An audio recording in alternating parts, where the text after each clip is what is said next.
როგორ შევქმნათ სიგილი? მოიფიქრე, რისი მიღება გსურს. ჩამოაყალიბე აზრი მოკლე და კონკრეტული წინადადების სახით.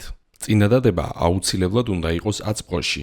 მაგალითად, მე ვყიდულობ მანქანას და არა მე ვიყიდი მანქანას ან მე მინდა მანქანის ყიდვა. გამორიცხე სიტყვები მე მინდა ან არ მინდა. ფოკუსირდი მხოლოდ დადებით სურვილებზე. მაგალითისათვის გამოვიყენებ წინადადებას მე ვარ იღბლიანი. შეკვეცე ხმოვნები და ასოები, რომლებიც მეორდება. შედეგად მივიღეთ მვრ ღბლნ. დარჩენილი ასოებით შექმენი უნიკალური შენებური სიმბოლო. აქ მაგალითად დავხატე მ ვ რ, შემდგომ ღ, პატარა ბ, ლ და მის ცენტრში ν. საბოლოოდ მივიღეთ აი ასეთი სიგილი.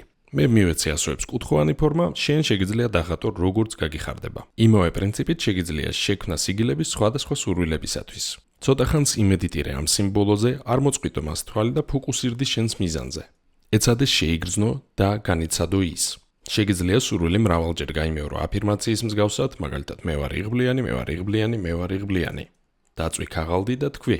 ძალითა ცეცხლის ვააქტიურებ ამ სიგილს და ვუშვებ მის ენერგიას სამყაროში. შეეცადე სიგილსა და სურვილზე აღარ იფიქრო. თუ გინდა მეტი სწავლა, შემომიერთდი ონლაინ კურსებზე. გისურვებ წარმატებებს.